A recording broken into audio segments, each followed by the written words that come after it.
from Southwest Florida's news leader. This is Wink News at 11. And now in the Wink News Nightbeat, this man in jail accused of shaking a baby outside a bank. What investigators say led up to it. And a woman shot dead at a Lee County home. Now this man is in jail charged with the crime. What was going on at the home this weekend? And up in flames, a building honoring the Parkland school shooting victims is set on fire during a special ceremony. Happy Sunday evening, everyone. Right now I'm tracking some light to moderate rain, mainly in Charlotte and the southern side of DeSoto County.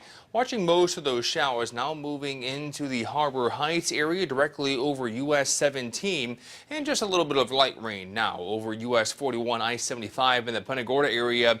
Most of this now moving directly over Charlotte Harbor and staying away and south of the Cape Hayes Peninsula.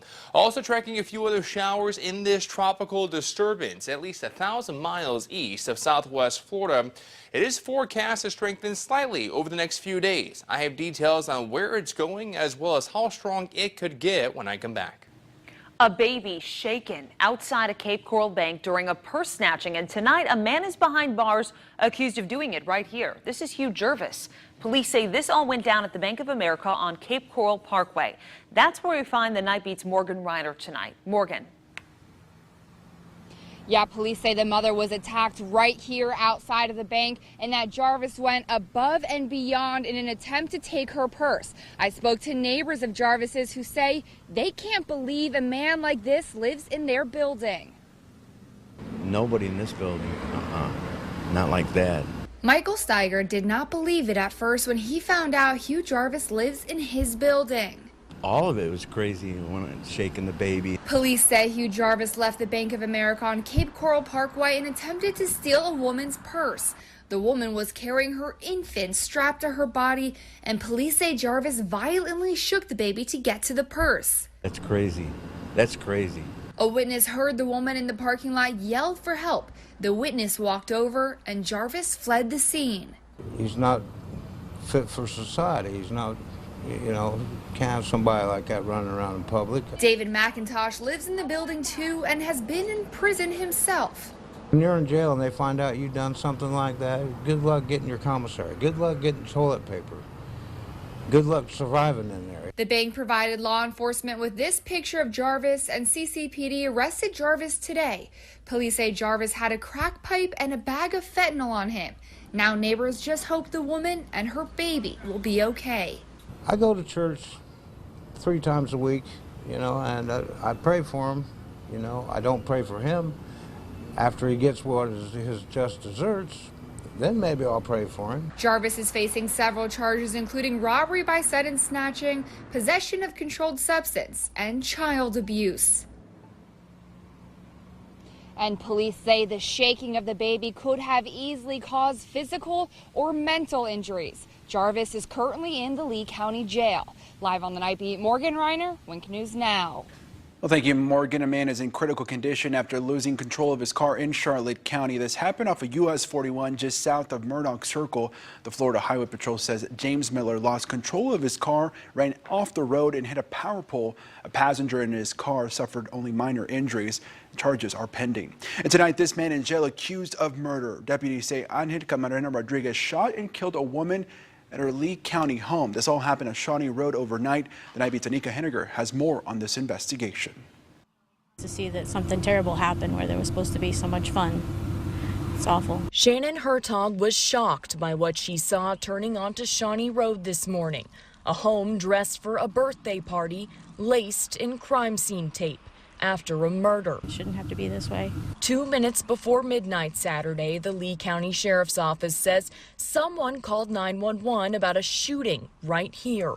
Neighbor Dan Thompson says the community is practically silent most days.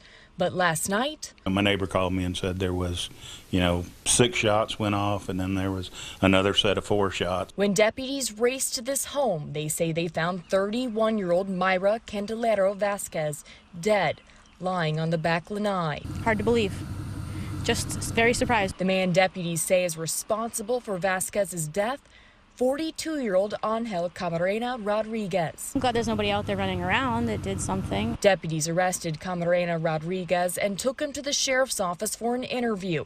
Today, investigators and dogs searched the large fenced-in property, through a barn and up the driveway, with chairs left empty and a child's bounce house surrounded by deputies. Neighbors are left wondering why. It feels awful for the family that is dealing with this right now. It's extremely sad. And the sheriff's office hasn't released a motive or said if there's a relationship between the victim and the suspect. You can trust Wink News to be there as Camarena Rodriguez appears before a judge tomorrow morning. The people convicted of defrauding Lee County taxpayers out of $5 million are scheduled to be sentenced tomorrow. Kay Gow, her husband Robert, and partner John Williams took a Lee County grant promising VR labs would bring jobs, but they never delivered on that promise. Robert and Kay were found guilty on all 10 fraud counts tied to VR labs. Williams was convicted on 3 of 5 counts. Robert Gow took his own life in March after being found guilty. Trust Wink News to be there for the sentencing. And more orange barrels about to pop up on Cleveland Avenue. Starting tomorrow, crews will be closing the outside lanes of Linhart Avenue to Correll Road, and Jefferson Avenue will be closed at Cleveland beginning tomorrow so crews can install a water main pipes. The work is expected to wrap up by the end of the week.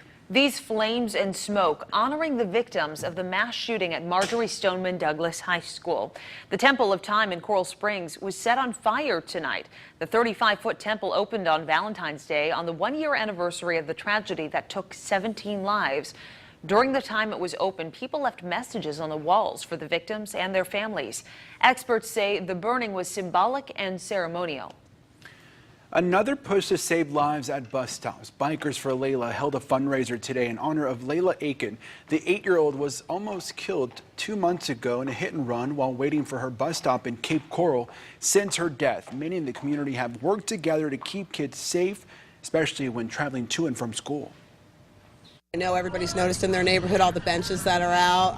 I know they started passing out the lights for the kids because they do go to school in the dark.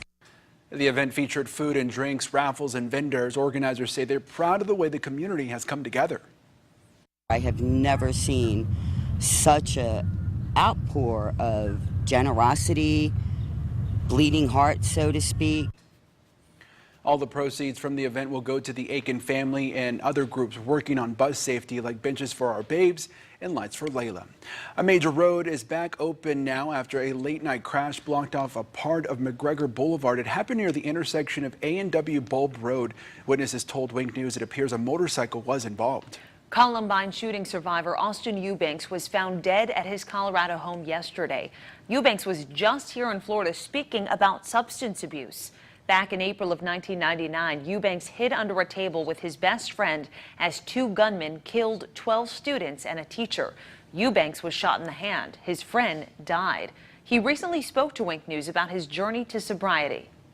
And I was prescribed medications for my physical injuries, and almost immediately I started taking more than was prescribed because they were so effective at allowing me to detach from that underlying emotional pain. If you find the courage to sit in that pain, and you can come out better than you were before the trauma or the emotional pain occurred.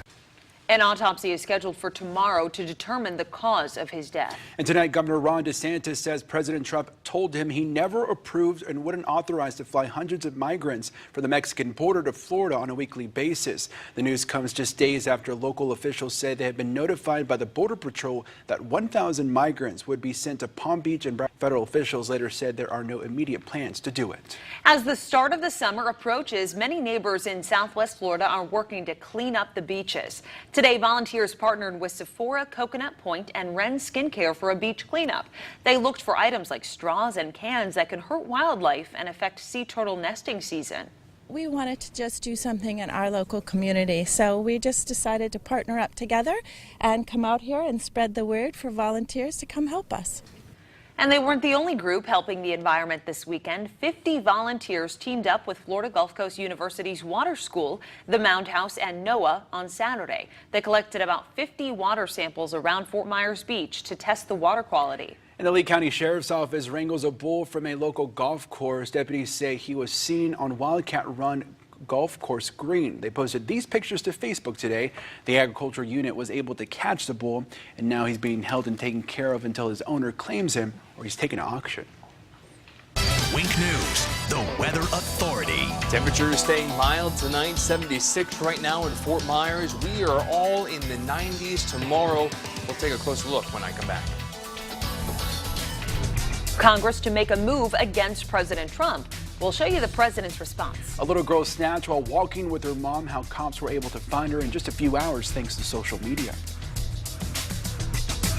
This 8-year-old Texas girl safe and sound after being kidnapped while on a walk with her mother. Now one man is facing jail time and facing a long list of charges. Watch as Salem Sabatka is pulled into a car just outside of Fort Worth. Police say 51-year-old Michael Webb pushed Salem's mother out of the car as he tried to hold on to her. Authorities issued an Amber Alert and posted her photos on social media. And thanks to posts like that, 2 church members spotted the car at a nearby hotel parking lot 8 hours later, leading to her safe return. There are heroes tonight, I'll tell you that. Fort Worth officers arrived on scene. They did breach one of the doors here and was able to locate Salem safely. Authorities say Salem was calm and appeared to be in good condition. Webb is being held without bond tonight. And this man now in jail after police say he stole a car with a 9-month-old child inside. This happened last week in South Carolina. David Muntz was arrested in West Virginia after leading police on a high-speed chase. Police say he stole a car from a gas station in North Carolina along with the car from South Carolina. The 9-month-old was found a short time after the car was taken and said to be doing okay. A roadside bomb hit a tourist bus today near the Giza pyramids. At least 17 people, including tourists, were hurt. Officials say the bus was traveling on a road closed to the construction site of the Grand Egyptian Museum. The bus was carrying at least 25 people, mostly from South Africa. 5 people are dead, including a pilot, when their private plane went down in Honduras. It happened yesterday while the plane was taking off from the island of Roatan. 4 Americans are among the victims. So far, no word on what caused the crash.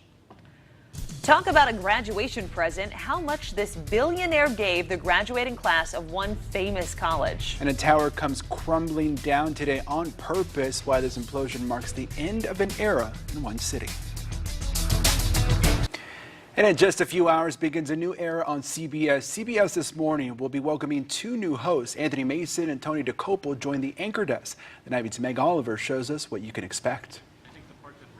For the new CBS This Morning team, Monday's launch can't come soon enough. I think this can be wow, and I just want to see that happen. I want to start the work to make that happen. I think it could be wow, wow, wow. Gail King, one of Time Magazine's 100 most influential people of 2019, will be joined by her new co-hosts, CBS This Morning Saturday co-host Anthony Mason and CBS News correspondent Tony DeCopel, both of whom are no strangers to the table. Whenever I knew that Anthony was filling in, I knew I didn't have to worry. Every time I went on, I felt closer and closer to Gail. I felt like there was more to say. Was it closer to Gail or, oh, hell, what's she gonna say? Well, there's some of that. Well, yeah. Executive producer Diana Miller says there will be a few changes, but the program's commitment to the news and original reporting will stay the same.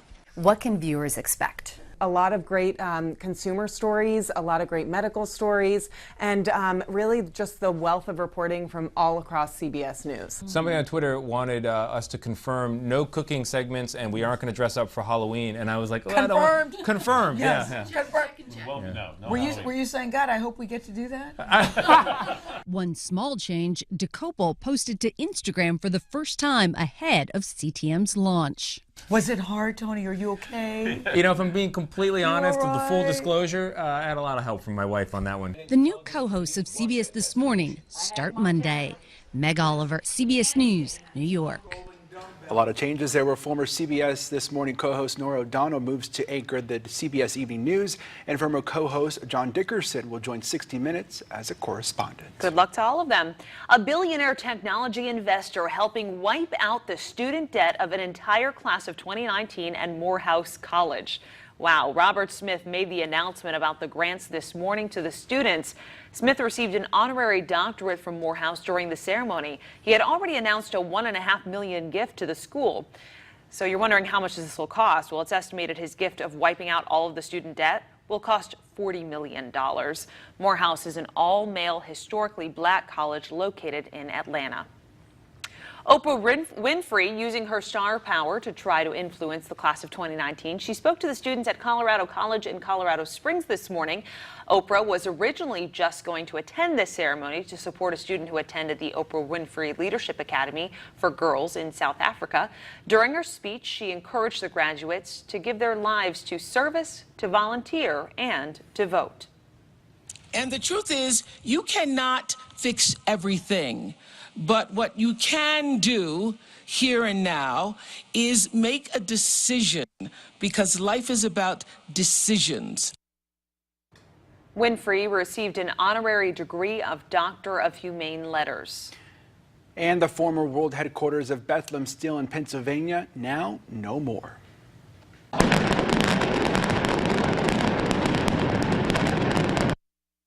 The 21-story tower was imploded this morning. The building was opened in 1972. It was even on the National Register of Historic Places. Bethlehem Steel, America's second largest steelmaker, went out of business in 2002. The site will now be turned into a mixed-use development. A city bus driver stabbed in a vicious attack. Where it happened and how cops took down the suspected killer. And the owner of a laundromat attacked in his own store with a broom handle. What he says led up to the attack. Now, from Southwest Florida's news leader, this is Wink News at 10. And this man in jail tonight facing charges of stabbing a bus driver to death in Tampa. Investigators say Justin McGriff got into a fight with the bus driver before stabbing him yesterday. The Nightbeat's Grady Trimble has more. There's still no word on what led up to this. The driver stabbed and left to die as other passengers looked on. It's crazy. The thought of that is just insane. Regular bus riders like Emma Miller shocked to hear what happened so close to her stop.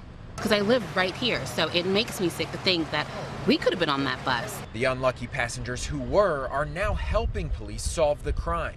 It must have been very chaotic on the bus, but they did notice that the man was headed in that direction. Passengers gave police a good description of the man who stabbed the driver, and officers caught up with him moments later on I-275. I really don't know what the motive may have been. I have no idea why somebody would do something like that. We're trying to sort that out right now. Police are interviewing the man they arrested for running from the scene. But perhaps the most helpful piece of evidence is still on the bus. Cameras rolling as the crime unfolded could be key in getting justice for the driver. You know, he just came to work that day to make a living for his family, and now he won't be able to make it home because somebody took his life in a senseless way. And that was Grady Trimble reporting. 10 passengers were on the bus at the time. McGriff is said to have a long criminal history. Friends and family of a missing Miami Gardens woman now stepping up their efforts to find her. Tomorrow, they plan to hand out flyers outside the school where Camila Russell works. The 41-year-old mother of two was last seen last Wednesday in the driveway of her aunt's home. She pulled in and then pulled out right away and disappeared. Her family says she's not responding to any of their text messages. Police in Oregon say this is the teen who brought a gun into school before being tackled by a coach. 18-year-old Angel Granados is in jail accused of taking a shotgun to school on Friday. Football coach Keenan Lowe was able to tackle the student gunman before any shots were fired. Granados is now facing a number of charges. And for the first time, we are hearing from the coach that helped save the lives of those students. Lowe doubles as a security guard and football coach. Police say Lowe tackled the student to the ground, wrestled the gun away, and the former football player calls it the most important tackle of his life. I feel like I was put in that room in that very moment for a reason, to protect those kids. And I end up getting the gun from him, getting the gun with my right hand and holding them off with my left hand and calling for a teacher to come grab the gun from me. Lowe's actions allowed students to flee and police to arrive quickly, taking control of the situation. Police say nobody was hurt and are yet to establish a motive. Controversy at a Pennsylvania school over this, an active shooter drill in which the person playing a gunman wore a traditional Arab headdress. In the video, you can see the gunman wearing that headdress, a blonde wig, and a paintball mask. Civil rights and advocacy groups say it sends the message people wearing Arab headdresses or Muslims are suspicious. The district says there was no intent to represent any particular culture or religion. A laundromat owner beaten with a metal broomstick, and the owner says a nearby bar is likely to blame for this. The attack happened last Sunday in Los Angeles after the owner says he kicked a woman out of his store. He said the two have had problems before. The laundromat owner says it's likely the woman was drunk and waiting to get into the nearby bar that opens at 7 a.m. The attack happened just an hour before at 6. A massive drug sting in Connecticut lands 41 suspected drug dealers behind bars and thousands of bags of heroin off the streets. Waterbury police conducted what they dubbed Operation Raw Deal. The undercover operation is a response to the number of heroin overdoses in that city. Police say this is not just about making arrests, but about saving lives as well. And more than 1,000 people honored an 8th grade football star killed by a stray bullet. People wore the number 6, Jalen McKenzie's football number, at the funeral in Illinois. The football phenom was featured in Sports Illustrated. McKenzie was shot and killed after the stray bullet hit him following a fight at a party back on May 4th. Those who attended the funeral say McKenzie was destined to be a big star. He just was humble. I just get choked up talking about him. It's just, he's just a good kid. It's unbearable because we've known him for so long and then he's gone. NFL star Ezekiel Elliott, who grew up in the St. Louis area, agreed to pay for McKenzie's funeral. This 7-year-old Milwaukee boy is in critical condition tonight after getting shot. He was sound asleep inside a car when the bullet hit him. Investigators say it was a stray bullet. The Nightbeat's Aaron Mabin spoke with the boy's father. It hurts real bad. I thought it'd never be me. For Kenneth Smith, the emotion is raw after a 7-year-old son, Kamirion, was wounded by gunfire. He's a good kid. He called me every day. He liked to play. The life a child is supposed to live, now put on hold as he fights to heal. He just came up out of surgery. He's doing good, but not that good. He ain't responding to nothing right now. Smith says Kamirion was at a barbecue with his mother near 5th and Concordia Thursday night. He was tired, so she put him in the car to go to sleep. Police say someone in the area began shooting. Bullets pierced the car Kamirion was in, and one struck the child. It went in the left, and it's right here on the right. The boy's mother drove her son to the hospital. Why? My son ain't did nothing but sleep in the car. That's all he did. Detectives combed the area looking for anything that will lead them to a shooter. I got all type of mixed up feelings right now. One minute, the guy that did it, I want to get him. Then the next minute, like, should I forgive him? Uncertainty as a family is now focused on supporting an innocent victim. I'm here. I ain't going nowhere. I'm right here. The 7-year-old has undergone several surgeries already and could need more. Milwaukee police are looking for the person who pulled the trigger. And check this out, as superheroes welcome home for a 22-month-old boy who spent 3 days in the woods alone. Kenneth Howard wandered away from his family's home in Kentucky last week. Rescuers heard his cries and he was saved. So yesterday, the community threw him a welcome home party. John Buckland dressed up as Batman and says Kenneth inspired him. I went through really bad child abuse, drug addiction because of all that pain that I didn't get help for, 2 suicide attempts. Pretty cool there. Well, Kenneth got a ride in the Batmobile too. The family thanked all of the volunteers who spent their time searching for the boy, and Kenneth is doing just fine tonight. That is seriously cool. I'm jealous of him. News, the Weather Authority. Still watching a few very small showers in Charlotte County. Most of these fall apart overnight tonight. These start nice and dry tomorrow. I'll take you town by town through your Monday forecast. Inspiring young athletes and our future leaders, what one civil rights icon had to say during a special visit to Southwest Florida. And men, throw out those razors. We'll show you some of the wildest facial hair in the world. And hundreds of millions of pounds of trash wash up on a series of remote islands northwest of Australia. Just take a look at all of this right here. This is on the Coco Keeling Island. Only a few hundred people live there, but there is more than 400 million pieces of plastic, including shoes, sandals, straws, toothbrushes, and bottles. Researchers say there is probably more plastic debris on the beaches than their estimate, which they call conservative. And a rare sight in Miami, a blue moon filling the skies over downtown right here. The phenomenon occurs when 2 full moons happen in a month. In this case, it's the third of 4 full moons this spring. This is the last blue moon until August 2021, and normally the moon won't appear blue, but it can depending on sky conditions. All right, let's get that final check of weather. A few rain showers in the forecast tomorrow afternoon after a dry morning, and then we have a rather dry but hot week. Temperatures return back above average in the low to mid-90s. I think the beach is in the future for me on Tuesday, I think. You need an umbrella or something, though, or Yeah. a lot of sunblock, too. And water, too. Yeah. Well, thanks for watching. Week News continues at 4:30 tomorrow morning. And remember, you can always find us on weeknews.com.